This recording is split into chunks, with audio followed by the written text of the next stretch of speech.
पर लहराया भारत का तिरंगा। प्रधानमंत्री मोदी ने कर दिया ऐलान। जी हां दोस्तों, आज जिस खबर ने पूरी दुनिया को हिला दिया है उसे सुनकर आपको भी सीना चौड़ा हो जाएगा और गर्व से सिर उठ जाएगा, क्योंकि अब बात सिर्फ दोस्ती की नहीं, अब बात सिर्फ मदद की नहीं, अब बात सीधा भारत की ताकत की है। और वो ताकत इतनी भारी है कि अमेरिका जैसा देश भी आज हैरान है, परेशान है और एक तरह से मानो चुप्पी साधकर बैठ गया है। दोस्तों, कभी आपने सोचा था कि वो बगराम एयरबेस जहां कभी अमेरिका का झंडा फहराता था, जहां अमेरिकी फौजें दुनिया को अपनी ताकत दिखाया करती थीं, वहां एक दिन भारत का तिरंगा लहराएगा और दुनिया देखेगी कि भारत किस लेवल पर खेल रहा है? नहीं सोचा होगा दोस्तों, क्योंकि कोई सोच भी नहीं सकता था कि भारत इतना बड़ा कदम उठाएगा, और वो भी ऐसे वक्त में जब दुनिया की नजरें कहीं और लगी थी। लेकिन यही तो असली चाल होती है, जब सब अलग दिशा में देख रहे होते हैं और आप अपना गेम साइलेंटली खेल जाते हो। आज मोदी जी ने एक ऐसा फैसला लिया है जो सिर्फ अफगानिस्तान के लिए नहीं बल्कि पूरी दुनिया में भारत की पोजीशन को बदलने वाला है। बगराम एयरबेस दोस्तों सिर्फ एक जगह नहीं, ये उस ताकत का प्रतीक है जो कभी एक सुपर पावर के पास हुआ करती थी, लेकिन वक्त बदल गया, दुनिया बदल रही है और अब भारत सिर्फ दोस्ती नहीं निभा रहा बल्कि रणनीति भी बना रहा है, और वही रणनीति आज रंग ला रही है। अब आप सोच रहे होंगे कि यह सब कैसे हुआ, अचानक कैसे भारत ने वहां अपना तिरंगा लहरा दिया? तो सुनो दोस्तों, यह सब झटके में नहीं हुआ, यह सब महीनों की प्लानिंग है। यह सब एक ऐसी डिप्लोमेसी का नतीजा है जो चुपचाप चल रही थी, ना कोई बयान, ना कोई दिखावा, बस काम। और आज जब सच सामने आया तो दुनिया हिल गई। अमेरिका को लगा था कि उसने अफगानिस्तान छोड़ दिया तो अब वहां उसकी पकड़ हमेशा रहेगी, लेकिन भारत ने दिखा दिया कि यह नया भारत है, ये वही भारत नहीं जो डरता था, चुप रहता था या दूसरों की तरफ उम्मीद भरी नजरों से देखता था। ये भारत अपने फैसले खुद करता है और अपनी जमीन कहीं भी और किसी भी हालत में नहीं छोड़ता, चाहे वो जमीन दिल्ली की हो या बगराम की रणनीति की हो। मीडिया में आज से ही हलचल मच गई है। अमेरिका के थिंक टैंक तक सोच में पड़ गए हैं कि आखिर भारत ने इतनी तैयारी कब कर ली। भारत ने बगराम को सिर्फ एयरबेस नहीं बनाया, वहां भारत ने अपने सिस्टम लगाए, वहां भारत ने सैटेलाइट कनेक्शन जोड़ दिया, वहां भारत ने एक ऐसा सिक्योरिटी सराउंडिंग बना दिया जिसे तोड़ना किसी भी देश के बस की बात नहीं। सोचो दोस्तों, अमेरिका ने सालों तक वहां अरबों डॉलर लगाए, टॉप टेक्नोलॉजी लगाई, लेकिन जब गया तो सब बर्बाद हो गया। और भारत ने सिर्फ कुछ हफ्तों में बगराम को ऐसे तैयार कर दिया जैसे यह हमेशा से भारत का ही हिस्सा हो। अब देखो, अमेरिका को लगा था कि वह वापस वहां घुस आएगा, लेकिन जैसे ही उसके फाइटर जेट्स ने अप्रोच लिया, भारत का सिस्टम अलर्ट हो गया। इंडिया के कंट्रोल रूम से सीधा मैसेज गया, रडार एक्टिव हो गए, ड्रोन एक्टिव हो गए और अमेरिका को वापस लौटना पड़ा, यह सोचकर कि भारत मजाक नहीं कर रहा। अब अगर कोई आगे बढ़ा तो जवाब भी मिलेगा और करारा मिलेगा।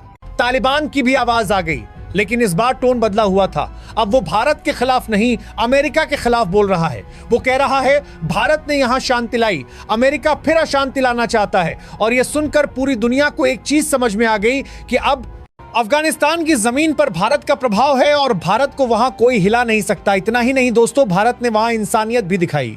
जब लोग भूखे थे, भारत ने उनको अनाज दिया, दवाइयां दी, रोजगार दिया, और अब वहां के लोग भारत को सिर्फ पार्टनर नहीं, रक्षक की तरह देख रहे हैं। इसलिए बगराम केवल सैन्य कदम नहीं बल्कि दिल जीतने वाली पॉलिसी का नतीजा है। अभी तो शुरुआत है और बगराम से दुनिया को पहला मैसेज मिल चुका है कि भारत अब सिर्फ डिफेंस में नहीं खेल रहा, भारत अब ऑफेंसिव डिफेंस मोड में है। जो देश भारत को छेड़ेगा जवाब उसके घर पर मिलेगा, और वो भी साफ और सटीक। दोस्तों, अभी बहुत कुछ बाकी है, असली खेल अब शुरू हुआ है। अमेरिका परेशान है, सऊदी सोच रहा है, तुर्की चौंक गया, चीन भी खामोश बैठा है और पाकिस्तान तो नाम सुनते ही कांप रहा है, क्योंकि उसे पता है अब भारत के पास ऐसा पोजीशन है जहां से सारी मूवमेंट नजर में रहेगी। अब आप सोच रहे होंगे कि बगराम पर तिरंगा लहराना ही काफी था तो कहानी खत्म हो गई। नहीं दोस्तों, असली खेल उसके बाद शुरू हुआ, क्योंकि तिरंगा लहराना सिर्फ संदेश था।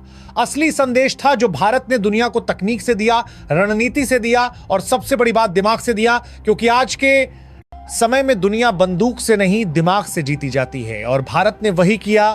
तो सुनो दोस्तों, जैसे ही तिरंगा वहां लहराया, भारत ने आधिकारिक रूप से ऑपरेशन बगराम फेज 2 शुरू कर दिया। ये वो फेज था जहां भारत का हर सिस्टम ओवरड्राइव में गया। ये वो समय था जब भारत ने सैटेलाइट लिंक बढ़ा दिए, ड्रोन सर्विलांस बढ़ा दिया और एक गुप्त कमांड सेंटर एक्टिव कर दिया। दिल्ली में नहीं बल्कि बगराम के अंदर।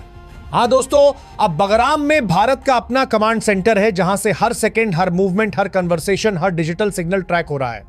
अब जरा यह समझो, इंडिया ने वहां सिर्फ फौज नहीं भेजी, वहां इंडिया ने टेक्निकल वॉरफेयर टीम भेजी, साइबर टीम भेजी, कम्युनिकेशन एक्सपर्ट भेजे। और यही असली ताकत है, क्योंकि दुश्मन गोलियां पकड़ सकता है लेकिन डेटा नहीं पकड़ सकता, रडार सिग्नल नहीं रोक सकता, सैटेलाइट निगाहें नहीं हटा सकता। भारत ने वहां सबसे पहले रनवे रिबिल्ड किया। दोस्तों, यह रनवे अब वैसा नहीं है जैसा पहले था। भाई, यहां कोई भी फाइटर जेट भारत का आ सकता है, उड़ सकता है और जरूरत पड़े तो वहीं से जवाब जा सकता है, और वो भी दूर तक जहां भारत चाहे वहां तक। अब ये भी लोग नहीं जानते, लेकिन भारत ने S-400 के साथ साथ कुछ और सिस्टम वहां लगाए हैं जिन्हें अभी नाम देना भी मना है। कोई बोलता है वो लेजर बेस्ड सिस्टम है, कोई कहता है इलेक्ट्रॉनिक जामिंग सिस्टम है, और कोई कहता है भारत ने एक नया सैटेलाइट लिंक टेस्ट किया है। लेकिन सच्चाई ये है कि ये सब मिलाकर बगराम अब सिर्फ एयरबेस नहीं, टेक्नोलॉजी किला बना चुका है। अमेरिका को लगा था भारत डर जाएगा, दबाव से झुक जाएगा, धमकी से पीछे हट जाएगा, लेकिन भारत ने जवाब दिया और बोला ये हमारा निर्णय है, हमारी सुरक्षा है और हम पीछे नहीं हटेंगे। और दोस्तों, ये सुनते ही अमेरिका के पॉलिसी मेकर सन्न रह गए। अब जैसे ही अमेरिका ने अपनी खुफिया एजेंसियों को एक्टिव किया, उन्हें सैटेलाइट स्क्रीन पर एक चीज दिखी, बगराम में हर चीज बदल चुकी है। पुराने बिल्डिंग्स रिनोवेटेड हैं, कमांड टावर नया है, हाई सिक्योरिटी टनल देखी गई है। दोस्तों, हाँ, वहां टनल भी बनाई गई है ताकि कोई भी ग्राउंड अटैक कर भी दे तो भारत की कमांड टीम सुरक्षित रहे और जवाब दे सके।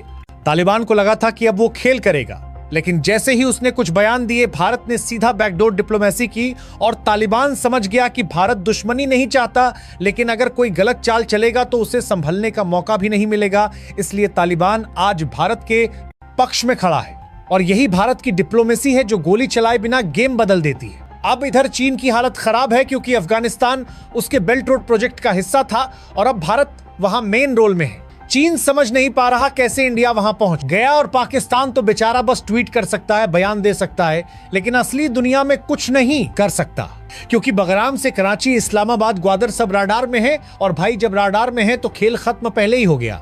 सऊदी और तुर्की भी अब सोच रहे हैं कि भारत का गेम प्लान क्या है, क्योंकि अब भारत सिर्फ रक्षा नहीं कर रहा, भारत अब सेंटर पॉइंट बन रहा है एशिया का, मिडिल ईस्ट का और अफ्रीका तक का। और ये सब बिना युद्ध, बिना गोलीबारी, बिना शोर के हो गया, एकदम चुपचाप, जैसे शेर चल रहा हो झाड़ियों में और शिकार देखता हो, और फिर एक ही छलांग में खत्म कर दे। भारत ने अब वहां इंडियन मेडिकल यूनिट लगाई है, स्कूल प्रोजेक्ट स्टार्ट किए हैं, रोजगार दिए हैं, और ये सब देखकर अफगान लोग कह रहे हैं कि हमने सही फैसला किया जो भारत पर भरोसा किया, क्योंकि भारत हथियार नहीं भेजता, भारत उम्मीद भेजता है, काम भेजता है और भविष्य देता है। इसीलिए वहां की जनता अब कह रही है भारत